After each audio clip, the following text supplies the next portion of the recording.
Boa noite, eu espero que vocês tenham amado esse encontro que vocês tiveram com a Adriana agora há pouco. Eu sei que vocês amaram, porque ela é muito boa no que faz, e assim, eu sei que vocês gostaram bastante. Então, a gente agora vai conversar um pouquinho mais sobre o tema, né?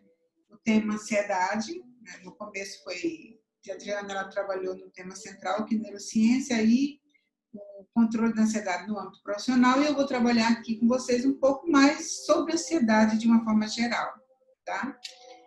Vamos lá?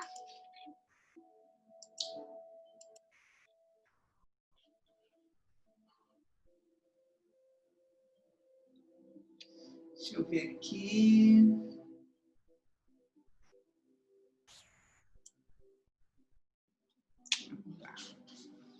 Bom, gente, é o seguinte. A ansiedade tem tido, assim, ganhou o status, né, de o mal do século. E aí a gente se pergunta, né, o que fazer com algo que se tornou um mal do século? A ansiedade, que acomete tanta gente. E é sobre isso que a gente vai conversar um pouco. Primeiro, sobre o que é essa ansiedade, se é bom, se é ruim, se é normal, se não é. Para ver se a gente entende um pouco melhor.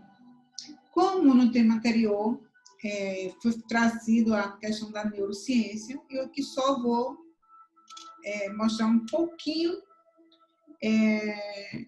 o contexto da neurociência no que se refere à sua interdisciplinaridade, tá? Então, durante muito tempo se achou que a neurociência tratava-se de algo que era inerente só aos médicos. E aí foi se vendo que não, que esse é um estudo muito, muito, muito mais abrangente. Que ele agrega muitas profissões, muitos profissionais, muitos eixos, matemáticos, biólogos, psicólogos, os médicos de uma forma geral. Para ser um neurocientista, tem que ralar um bocado, estudar muito, aprofundar muito. E por quê? Porque eu estudo sobre o encéfalo, né? Sobre a nossa maquininha aqui maravilhosa, que é o nosso cérebro.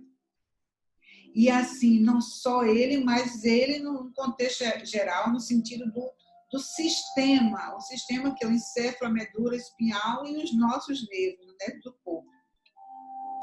É uma palavra que é nova, não é uma palavra antiga, é uma palavra nova, mas os estudos são muito antigos. Então, isso vem desde a época da antiga Grécia, esses estudos. Inclusive, se tinha lá atrás, o próprio Hipócrates trazia que o encéfalo era o centro do poder, onde tudo acontecia, né? Então, tudo acontecia a partir dele. E existem vários eixos da neurociência no sentido de estudos mais aprofundados. A gente tem a neurociência moleculares, as celulares, de sistemas, cognitivas e comportamentais. As cognitivas são as consideradas mais complexas, porque ela está muito na linha do estudo da neurociência cognitiva, para entender como é que esse amiguinho aqui, o encéfalo, ele faz para criar a mente. O que é que acontece, né, para ele criar a mente? Ou seja, a nossa imaginação, a nossa consciência, a nossa linguagem. Então, como é que isso tudo acontece? Como é que isso tudo acontece? Então, por isso que é uma neurociência tão complexa. Então, vocês vão ver aqui que a gente vai tratar muito mais nesse campo, no campo da cognição. Ou seja, como é que cada indivíduo tem um processo cognitivo, né? Cada indivíduo, ele interpreta, ele processa as informações do seu jeito.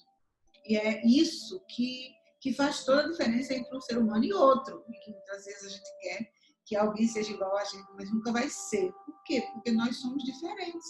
Nós temos processos cognitivos diferentes, né?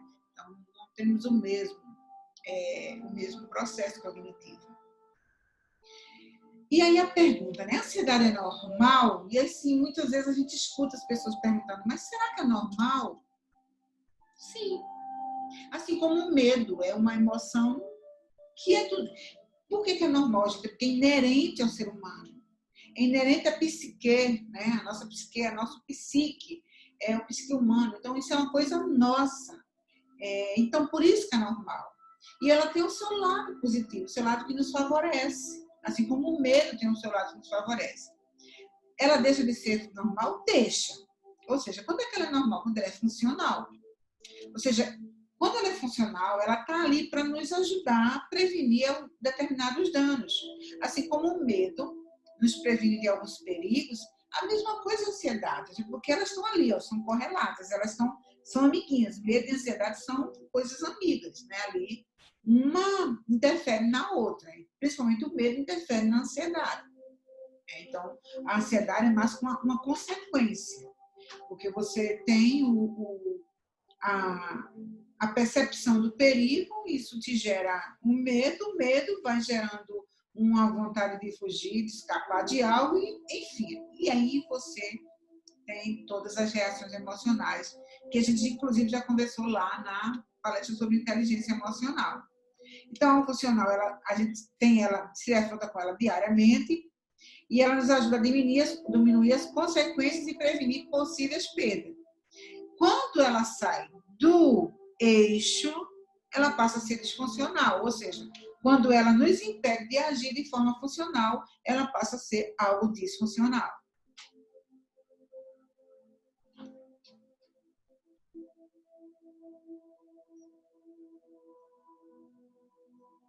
Por isso, gente, que 100% todos nós sofremos dessa benditinha ansiedade. Por quê? Porque é natural. Imagine, eu vou começar um trabalho novo. Claro que vai me gerar um certo frisson, uma certa ansiedade. E isso é normal. Eu tenho aquele encontro que eu tanto espero. Claro, eu vou comprar aquela coisa que eu tanto desejo. Claro, tudo isso vai gerar na gente uma certa reação, né? Essa é gerar uma ansiedade. Então, todos nós sofremos de ansiedade. Agora, quando isso extrapola, aí muda de figura. Por quê? No dia a dia, nas pressões do dia a dia, a gente está ali. Pô, a gente está ali olhando para um problema, e, a gente enxerga um problema e percebe um problema, aquele problema é real, a gente começa a imaginar ele, mesmo aqueles menorzinhos, mas a gente sente, não tem como a gente não sentir no nosso dia a dia determinadas pressões, né? Agora, quando a gente parte para o lado disfuncional, aí a gente vem e percebe que aí a coisa também não é tão pequena. 33% da população mundial, segundo registros dados da Organização Mundial de Saúde, em 2016, veja, nós estamos em 2020, esse dado é de 2016. Isso é muito mais forte hoje em dia. A coisa não diminuiu, ao contrário, agravou-se, e muito. Sofre com ansiedade disfuncional. E o Brasil, infelizmente, ele está no topo, com 18,6 milhões de pessoas, representando 9,3% da nossa população, sofrendo desse mal, sofrendo da ansiedade. Então, isso é uma coisa que machuca e faz muita gente sofrer. Vamos então, olha, a Adriana falou no controle da ansiedade do âmbito profissional. Eu vou aqui focar na universidade. Por que eu vou focar na universidade? Porque a universidade ela é considerada um ambiente pré-profissional. É o teu pezinho no mundo do trabalho. Então, para quem nunca fez uma graduação, quando chega na universidade, tudo é muito diferente. O jovem, ele faz o quê no mundo universitário? Ele bota o pé no mundo do trabalho e ele começa a ter uma autonomia, porque até o ensino médio, os pais estão muito ali presentes, juntos na escola, a relação é muito mais direta. Na universidade, não, isso é uma coisa muito mais ampla. Você não consegue isso. né? Você está lá por você, né? É você e você. Então, o jovem entra nessa história, né? E aí eu não estou falando aqui nem daquelas pessoas que já têm uma graduação, que está entrando na segunda graduação, estou falando muito mais daquele que é marinheiro de primeira viagem. Mas mesmo aqueles outros que já têm uma graduação, ele está ali para realizar um sonho, ele vai ser influenciado por alguns fatores. E esses fatores, eles ajudam no surgimento da ansiedade. Que são fatores como, por exemplo, o medo em relação ao futuro. Será que vai ter emprego? Será que isso? Será que aquilo? Será que vou me dar bem? Aí, às vezes, no decorrer da história, podem surgir problemas financeiros, sejam dos pais que pagam, seja da própria pessoa que está custeando seus estudos. Às vezes, pessoas que vão para as universidades, elas já têm um relacionamento, e aí, às vezes, esse relacionamento, às vezes, de certa forma, conflitua com aquele desejo, a rotina, porque tem a rotina doméstica, e aí os seus horários se desorganizam, ou mesmo aquele jovem que está gerando autonomia, ele começa a ter que enfrentar a necessidade de organizar os seus próprios horários. E aqueles que tinham tão tranquilamente facilidade para o seu sono já começam a entender e perceber que o sono começa a ser comprometido. Enfim, são muitas coisas, muitos fatores que quando você chega no ambiente da faculdade, ela vai ajudar, colaborar para o surgimento da ansiedade. As atividades acadêmicas, uma carga horária exaustiva de estudo e tudo mais. Agora, a questão é, além disso, nós temos nas universidades perfis diferentes hoje. Hoje nós temos trabalhadores que estudam e estudantes que trabalham. Não é a mesma coisa, não, Nazaré? Não, não é a mesma coisa. Tem muita gente que foi para uma faculdade, hoje está fazendo uma faculdade depois de 10, 15 anos, porque não pôde fazer antes, não pôde fazer numa universidade pública, e aí não podia parar de trabalhar, e hoje tem a possibilidade de trabalhar e estudar. Esse é um perfil. O outro é o aluno que chega, que entra na faculdade, os seus estudos ainda são custeados pelos pais, mas ele decide trabalhar para ter uma grana própria, né, algo do tipo, ou até estágios remunerados, enfim, são perfis diferentes. E tem aqueles que só estudam. Então, são perfis diferentes. Então, a universidade é um ambiente pré-profissional. E aí a ansiedade também chega, e chega valendo muitas vezes, né? Chega valendo. Eu, como educadora, eu tive uma percepção. Eu entrei na Unibra em 2015 e aí eu comecei a perceber uma coisa que me chamou muita atenção e que eu chamei de ponto de ruptura.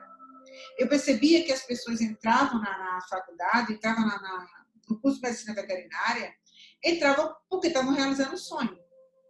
Mas quando a coisa começava a andar, apesar das respostas serem boas durante uma parte do processo, quando chegava num determinado momento, onde atitudes mais fortes tinham que acontecer, mais concretas, essa coisa meio que desandava. E havia, sim, como se fosse uma paralisia, uma regressão, né, em alguns desses alunos. Isso me chamou a atenção, me chamou bastante atenção. E eu comecei um pouco a conversar com um, conversar com o outro, e percebi que uma grande coisa, uma coisa que contribuía muito com isso, era a qualidade do pensamento, do diálogo interno que essas pessoas tinham consigo mesmas. Aquele diálogo interno, aquela conversa. E essa conversa nem sempre era positiva. E, por não ser positiva, gerava um certo grau de ansiedade. E, principalmente, quando era relacionado a determinadas tarefas. Gente, isso às vezes se tornava tão forte e que resultava na reprovação. Eu estou dizendo no passado, mas isso não mudou, tá? Porque isso foi quando, no momento que eu comecei a perceber. Essa coisa foi tão interessante, essa minha análise, que me levou a fazer uma especialização só para entender um pouco mais. Aí eu fiz uma especialização em terapia cognitivo-comportamental e comecei a mergulhar mais nessa coisa da ansiedade. Tá? E a minha monografia, inclusive, né, o meu TCC da minha especialização, foi nessa linha da ansiedade enquanto um comportamento autossabotador. na classe estudantil universitária, que era essa a visão, e foi isso que eu percebi a partir de muitas conversas. E tudo tinha muito a ver com a relação que essas pessoas tinham com a ansiedade. Ou seja, qual é a relação que você tem com a ansiedade? Qual é a sua relação com a ansiedade? Você é do tipo que diz o quê? Que você é ansioso? Ou seja, para você a ansiedade é uma identidade, você se identifica com a ansiedade, porque eu sou. Eu sou Nazaré, eu sou professora, eu sou mulher, eu sou mãe. Eu sou, é minha identidade. Eu construindo minha autoimagem. Então, se eu digo que além disso eu sou ansioso, ou eu sou muito ansiosa ainda por cima, eu estou botando isso dentro da minha identidade. É uma coisa. A outra é, você tem, ou seja, eu tenho ansiedade. Ora, eu tenho um caderno, eu tenho um livro, eu tenho um carro, eu tenho uma casa, eu adquiri, é meu. É essa relação que você tem? Porque se for uma dessas duas, eu já vou dar a primeira dica aqui. Começa a estar. Você está, porque estar é um estado. E um estado ele não é permanente, você sai dele. São momentos. Ou seja, eu posso mudar. Não estou dizendo que quando eu estou no nível de identidade de bem adquirido, eu não mudo, claro que eu mudo. Mas quando eu me digo que eu estou, eu já digo que eu já começo a mudar a partir dessa frase. Eu estou. Então, eu não sou e nem tenho, eu estou. Eu estou ansioso, eu tenho momentos, e eu posso até usar o verbo ter, mas eu tenho momentos de ansiedade. Tá? Eu não sou 24 horas do dia ansioso. Aí, vamos lá. Ok. A gente muitas vezes atrela a ansiedade ao estresse, ao medo. E tem razão. O estresse é um dos grandes fatores da ansiedade, assim como o medo. Mas são coisas diferentes. O medo, ele é um processo cognitivo. O que é um processo cognitivo, Nazaré? É aquilo, olha, eu estou aqui, eu estou vendo, eu vejo um aparelho, tá? Esse aparelho quer me dizer o quê? Eu estou aqui, eu estou vendo esse computador, estou vendo essas imagens. Então, é como eu percebo, o processo é como os pensamentos são criados, como tudo é processado dentro de mim. Isso é o meu processo cognitivo. Então, o medo, ele é um processo cognitivo. Eu posso, inclusive, mudar o meu processo cognitivo, construir um novo. Posso fazer isso sozinho? Pode, tem gente que faz. É fácil? Não. A maioria precisa de ajuda. A maioria precisa de ajuda. Mas é possível. Isso é possível. Já a ansiedade, ela é uma reação emocional. Então, ela acontece. Ela simplesmente acontece. Entendeu? Então, ó, o medo é um processo cognitivo, então é uma preocupação com o risco e a incerteza sobre a possibilidade de êxito em determinadas situações. Enquanto que a ansiedade é uma reação a isso que eu percebo. Eu percebo o risco e me gera uma reação emocional a partir do medo de não conseguir dar conta.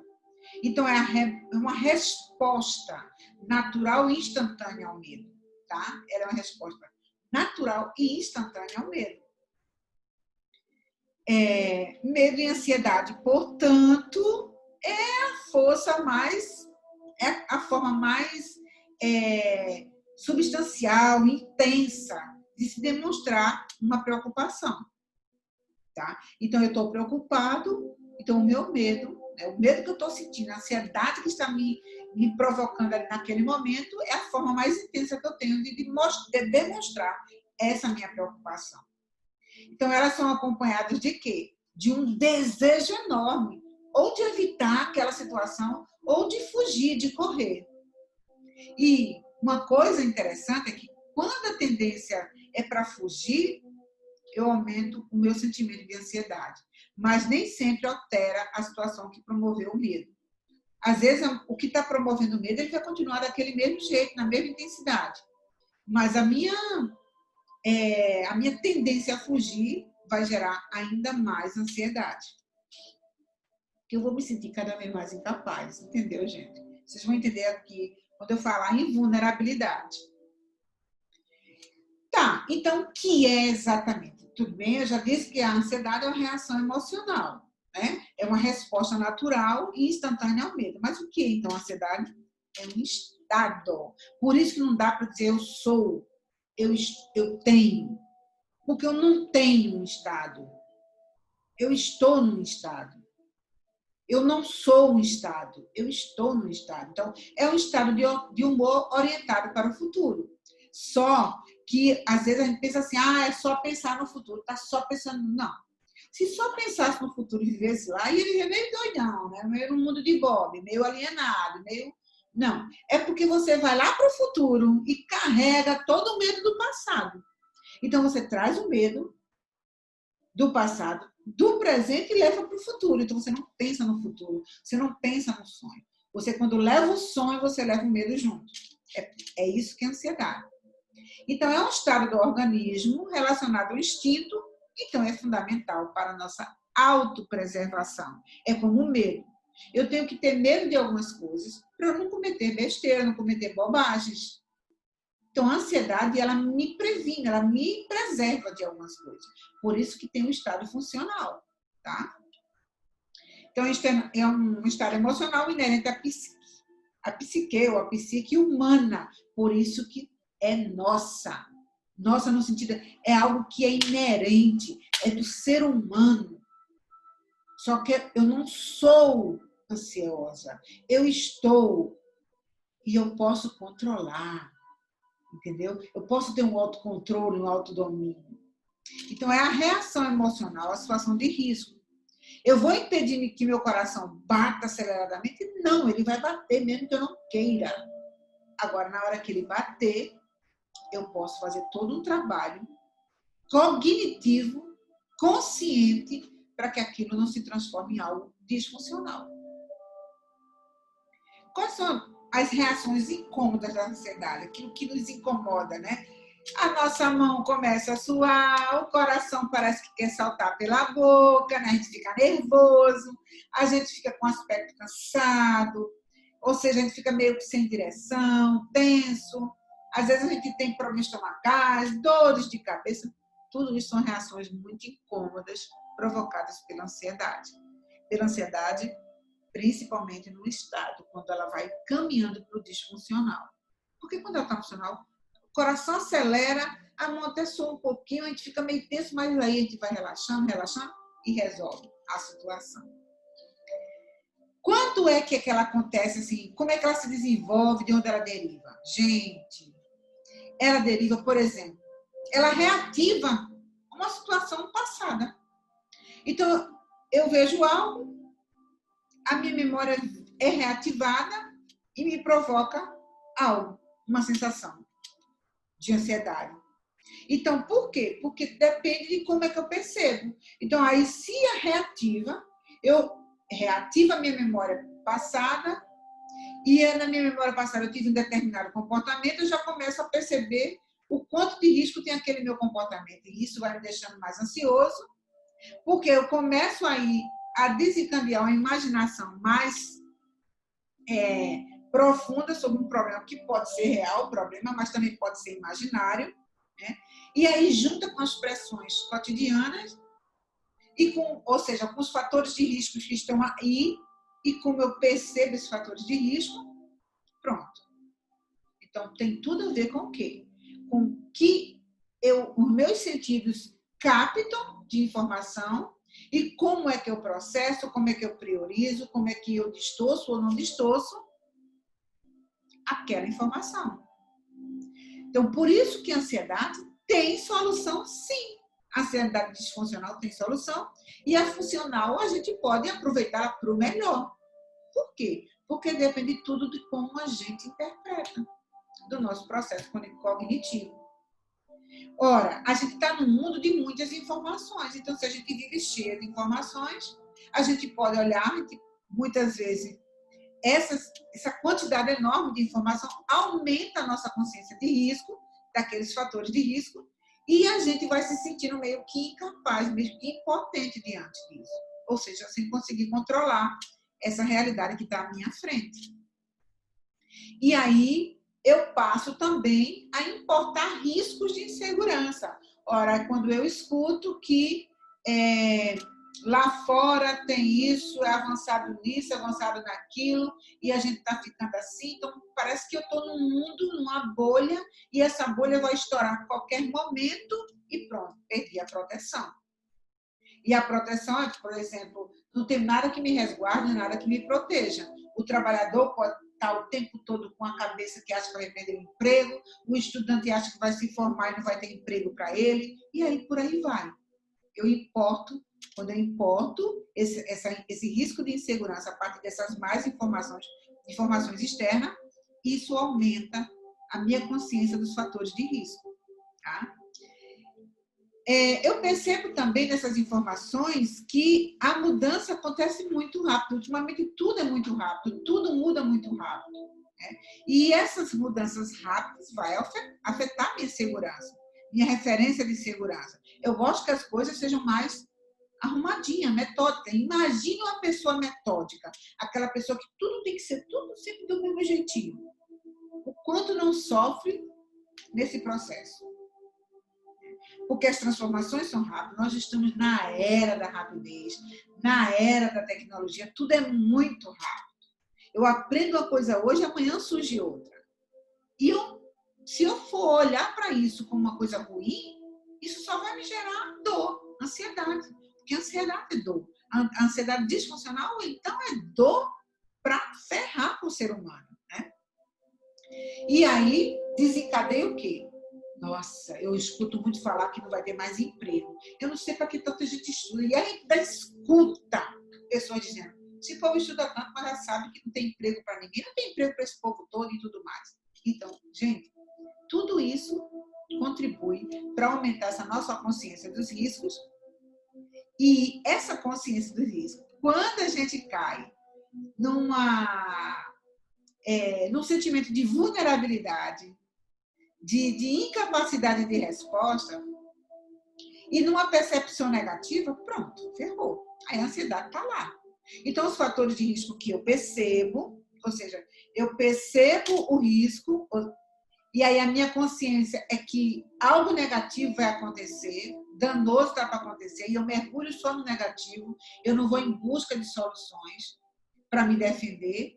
Ao contrário, eu vou me sentindo vulnerável, porque eu acho que aquela onda vem com tudo para cima de mim, vai me devorar. E aí vai me devorar porque eu não me sinto com capacidade de respostas, porque eu não tenho habilidades suficientes, eu não tenho recursos disponíveis para tratar com êxito aquela situação. Aí a ansiedade chega e chega batendo, chega valendo, chega para derrubar. Então a gente tem que trabalhar onde? Nesses 3 pontinhos aqui. Na minha percepção, na vulnerabilidade, na minha capacidade de resposta. É nisso que eu tenho que pensar. Ora, se a percepção de risco, e eu quero reduzir essa percepção de risco pelo lado negativo, eu vou ter que desenvolver o quê? Realismo. Fazendo o quê? Buscando dados para lidar com as incertezas. E não mergulhar na dor. Procurar soluções. Não focar na dor. Parar de focar na dor e focar na solução. Mas a gente mergulha na dor e fica lá, dentro dela.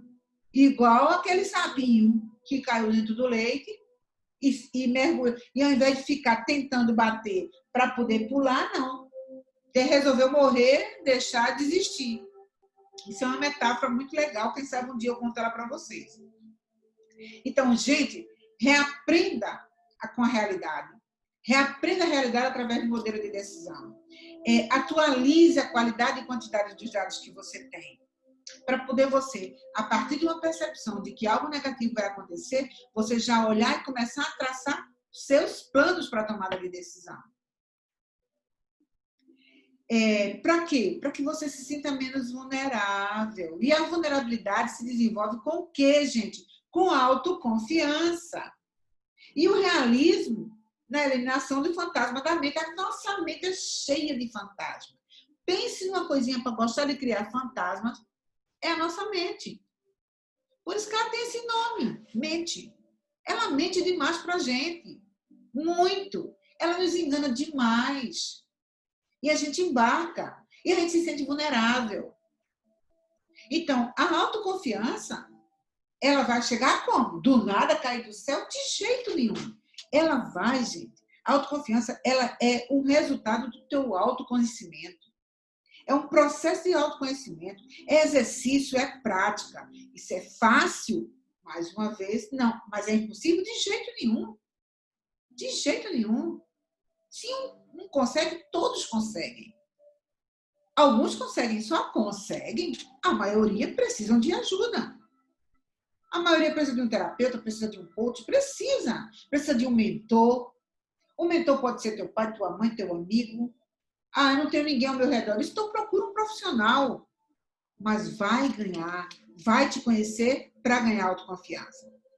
Olha, como é que eu faço isso? Como é que eu elimino esses fantasmas? Preenchendo minha mente com desenhos e sonhos sobre o futuro. Gente, sonhos e desejos, tá? Para o futuro. Mas os medos, deixa atrás, tá? Deixa de lado. Não leva junto com o futuro, não. Examine com cuidado os riscos e a incerteza nas decisões. Analisa. Quando estiver tranquilo. Dedique-se ao positivo e desenvolva uma postura otimista perante a vida. Sim, o simples fato de você parar de dizer que é muito ansioso ou que tem ansiedade e passar a dizer que tem momentos de ansiedade ou está ansioso, isso já começa a mudar o quadro. Já te deixa menos vulnerável. Outro ponto, olha, se você tem um choque de realidade, você analisa a realidade, você entra dentro da realidade, sai desses fantasmas. Você vai diminuindo, você percebe esse risco e vai em busca de solução. Você vai adquirindo capacidade de resposta. Por quê? Porque para você melhorar essa capacidade de resposta, você vai ter que se preparar. E esse preparo da capacidade de resposta é principalmente a gestão das emoções. Lembra quem teve a palestra lá, assistiu a palestra de inteligência emocional, sabe do que eu estou falando. Se não assistiu, vai lá que ainda está lá, está no canal para assistir. Então, muita gente assistiu depois e reassistiu. Porque você pode reassistir e você vai perceber que você vai descobrindo coisas novas a cada vez que você assistir. Então, a gestão das emoções e de mudanças. Tem gente que morre de medo de mudanças, que vive numa zona de conforto, mesmo que essa zona de conforto doa. É aquela história. O cachorro está gemendo, o outro cara pergunta, ele está gemendo, está gemendo? Tá, não. Mas ele está gemendo. Mas é porque ele é preguiçoso. Poxa, mas isso é só preguiça? Não, é porque, ó, ele está deitado em cima de um prego. Mas o prego não dói o suficiente para fazê-lo sair. Então ele só geme. É mais ou menos isso. Entendeu? Então, aprende a responder com maior rapidez. Se é no trabalho, é em casa, é no estudo, planeja, aprende a planejar o teu próprio trabalho. Para de confiar só na tua própria memória. E começa a tirar da memória e colocar no papel. Porque o que gera muita ansiedade também, gente? É um monte de lixo que a gente tem. Vocês vão ver que tudo que a gente vê, tudo que as informações... A mente, ela não descarta nada. Tudo que nós aprendemos pelos nossos 5 sentidos principais, a mente absorve. Ela leva para os bastidores dele. A gente pensa que esqueceu, mas foi lá para os bastidores. Tá? Nós somos capazes de interromper os pensamentos? Claro que não, gente. Por que não é possível interromper? Porque só em a gente pensar em interromper um pensamento, a gente já está pensando. Então, pare de pensar. Não vai, porque quando você está dizendo pare de pensar, você está pensando. Ou seja, pensar não é algo que a gente faz. É simplesmente algo que acontece. É algo que acontece com a gente. Tá? A gente pode escolher se aquele pensamento que está vindo, a gente vai mantê-lo ou não. Aí sim, aí é cognição. Aí a gente parte para o processo cognitivo. O que é normal? Normal é ser sereno e tranquilo? Ou é ser estressado, ser ansioso? Claro que é ser tranquilo e sereno. Mas a gente tem mania de dizer, a ansiedade hoje é normal. Não. A ansiedade hoje está se tornando comum. Normal não. Normal é a serenidade, é a tranquilidade. Normal é eu saber que eu posso ficar comigo de forma tranquila, eu comigo mesmo. Mas você se aguenta? Pergunta forte, gente. Forte. Pergunta forte, tá? Você se aguenta? Você consegue ficar só com você? Você tem o costume de se elogiar? Você costuma viver sofrendo pelo futuro? Você pensa pouco ou pensa muito? Essas perguntas, depois peguem elas e analisem. Respondam para vocês. E se quiserem responder para mim, podem responder. Vai lá nos comentários e responde para mim, tá? Pensar é algo bom. E como é algo bom? Portanto, pense, planeje, projete. Quando a gente pensa com consciência crítica, melhor ainda. É ótimo. Ótimo, ótimo. Tá? Ótimo. Então, o que é pensar com consciência crítica? É analisar e escolher de forma consciente. Isso é maravilhoso. Agora, quando a gente pensa demais, gente, isso é aquele negócio, dinamite. É uma dinamite. É explosivo. Por quê? Porque é o que a gente está desenvolvendo, quando a gente pensa demais, muito, muito, muito, muito, a gente está no que está se chamando hoje em dia de síndrome do pensamento acelerado. É um monte de pensamento ao mesmo tempo. E aí a gente está gastando energia que a gente gasta e não produz nada. O nosso cérebro, naturalmente, ele já produz, ou ele já gasta 25% da nossa energia. 25%. Quando a gente está nessa síndrome, a gente vai para 60%. E aí a gente gasta sem resultar em produção. E só o que faz é provocar muita dor, muita dor. Então, para de gastar energia desnecessariamente. Para de criar prisões na tua mente, porque nós temos uma tendência a criar prisões. Nós somos cárceres de nós mesmos. O nosso cérebro, aqui na nossa cabeça, na nossa mente, no nosso cérebro, existe mais prisões do que mais cárceres, mais lugares, celas, do que a maior prisão do mundo. Isso é uma citação do Augusto Cury, e é verdade, porque a gente se encarcera. Lembra que eu disse a vocês que tudo que a gente vê, que a gente ouve, que a gente sente, a gente não esquece, a gente pensa que esquece, mas vai para os nossos bastidores. É arquivado a partir de um fenômeno chamado RAM, que é o resgate automático da memória. Ou seja, é aquela coisa, você puxa para lá, guarda lá, nesse repositório, desses bastidores. Então, você tem que pensar como é que estão os seus bastidores. Que bastidores da sua mente? Como é que está esse bastidor aí? Não pense, mas eu tive uma infância muito feliz, eu tive uma adolescência muito saudável. Isso não te livra, como adulto, de traumas. Isso hoje já foi batido o martelo. Por quê, gente? Porque o mais importante não é simplesmente ter uma infância feliz ou uma adolescência saudável.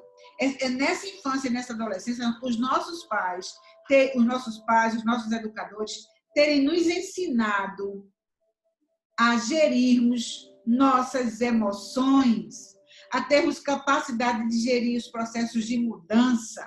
Portanto, se você é pai, se você é mãe, tio, avó, seja o que for, faz isso pelas tuas crianças e pelos teus adolescentes. Ajuda eles a gerir a emoção, a gerir mudanças, aí sim ele vai ser um adulto com menos possibilidade de ter traumas.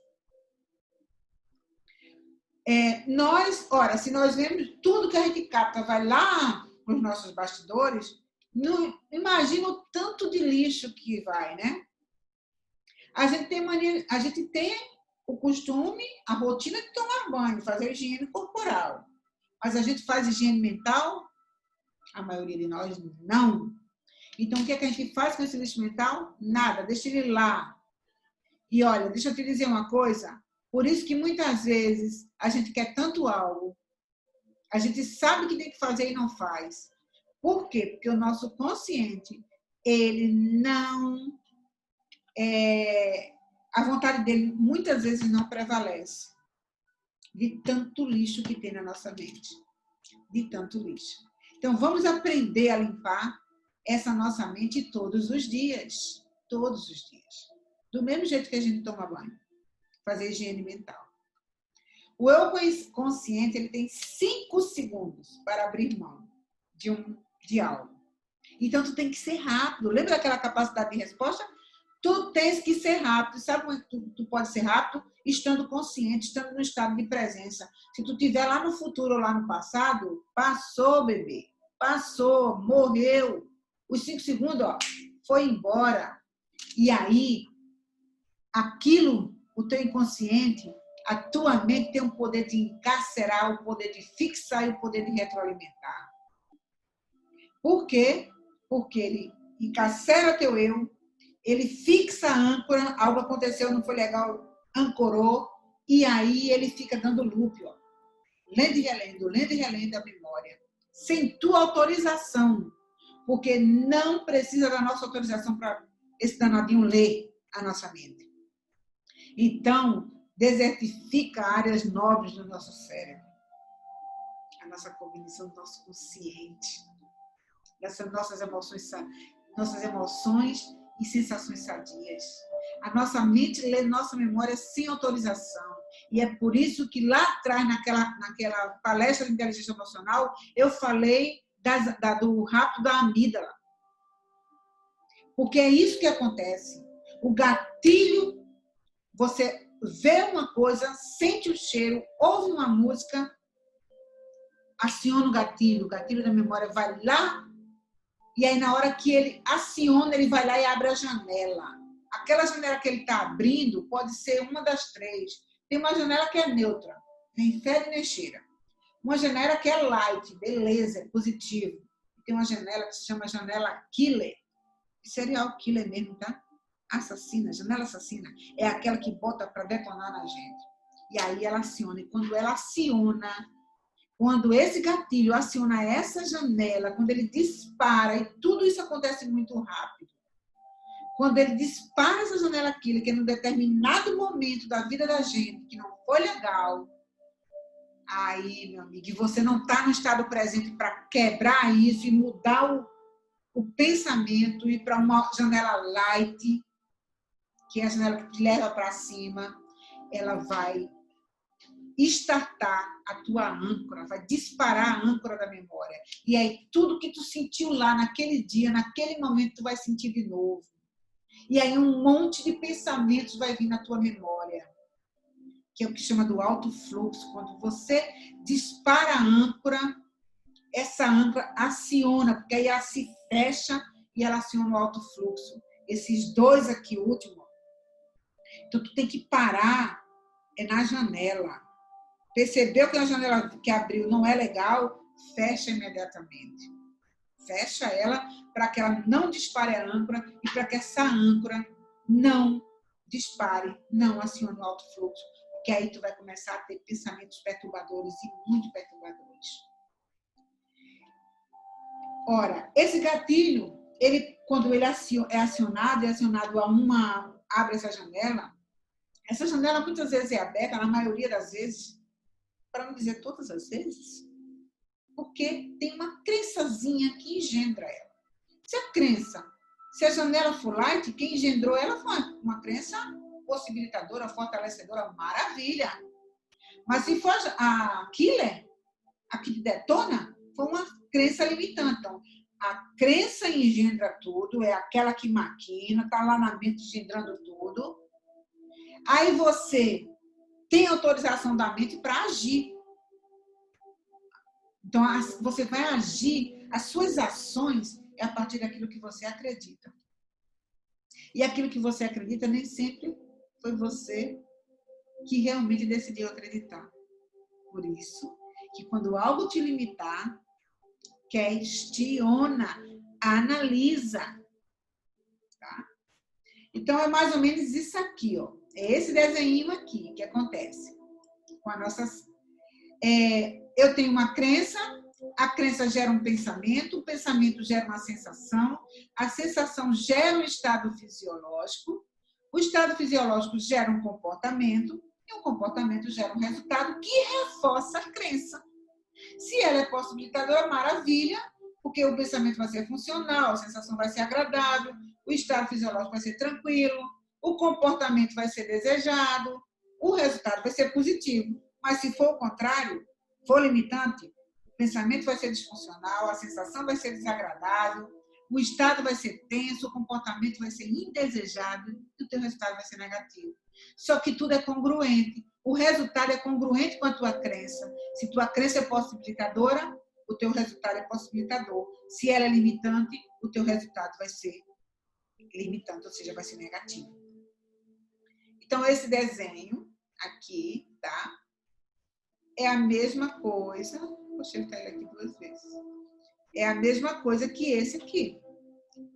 Só que eu só trouxe aqui como um ciclo vicioso.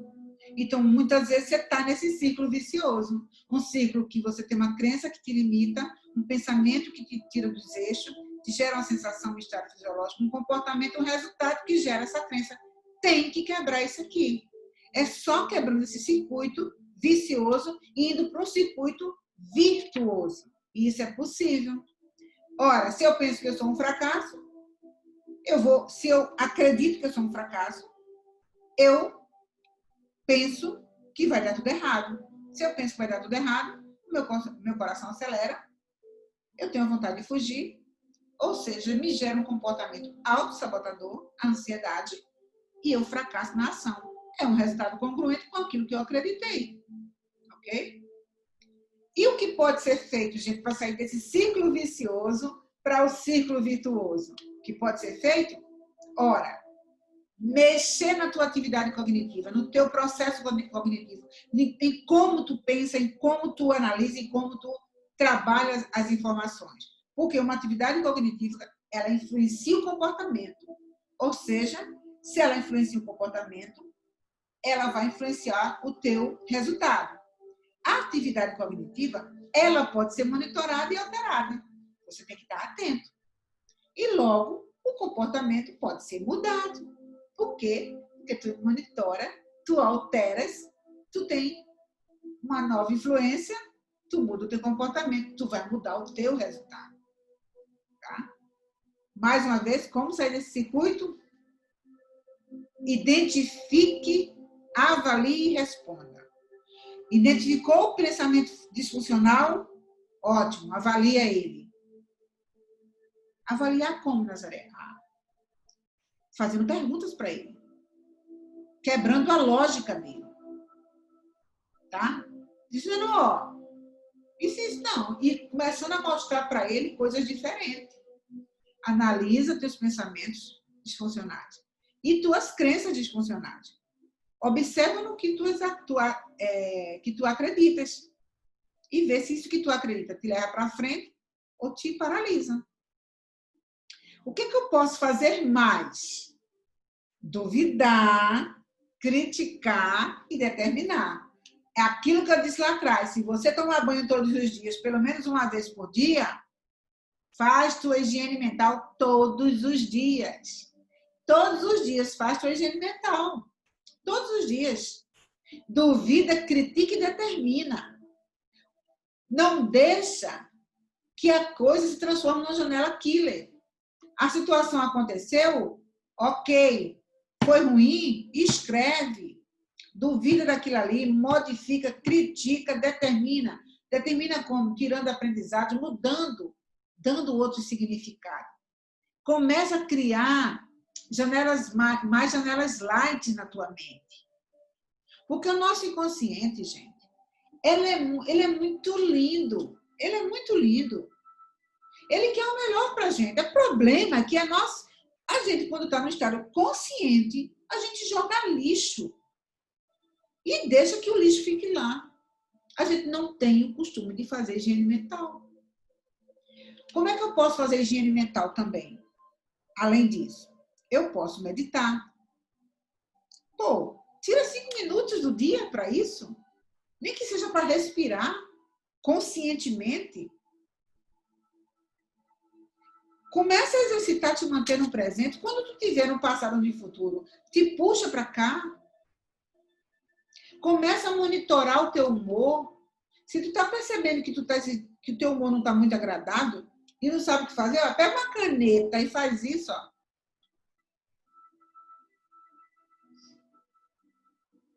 O teu cérebro vai considerar que tu tá sorrindo. É incrível, né? Uma bobagem, né? Pois é. Bota o lápis aqui, assim, o dedo. Se quiser colocar o lápis. Só cuidado, tá? Cuidado, porque hoje em dia tem que lavar a mãozinha.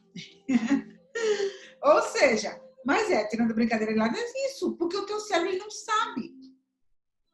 Lembra que eu disse lá atrás, eu digo isso direto, o nosso cérebro não sabe o que é real e o que é imaginário, ele não diferencia. Então, tu pode fazer isso. Monitora o teu humor.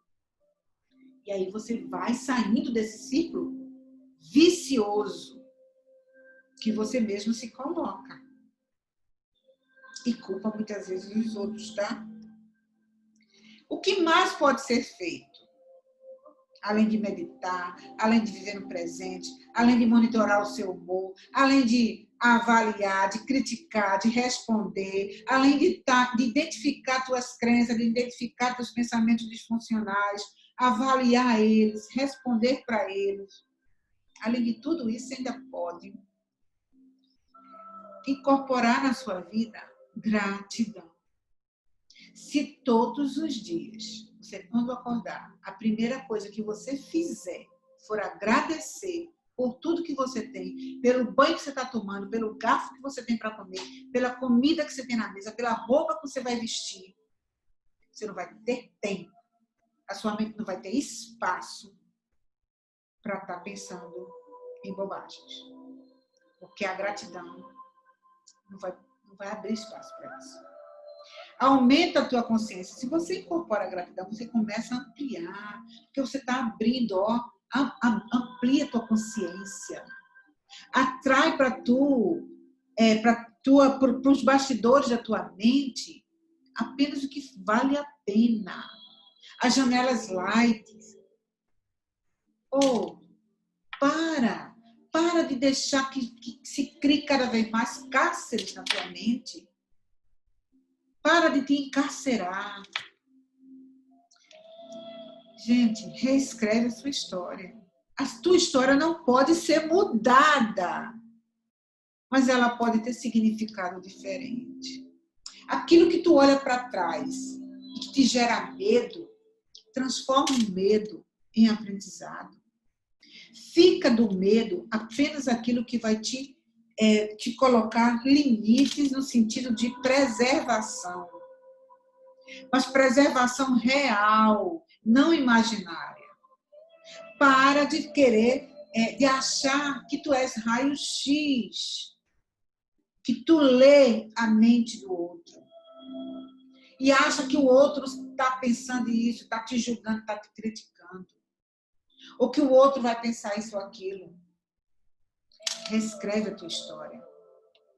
Reescreve a tua história. Mas reescreve mesmo. Tirando as pérolas, tirando os aprendizados. Ai, gente, estamos finalizando. Eu espero, de fato, que vocês tenham aproveitado.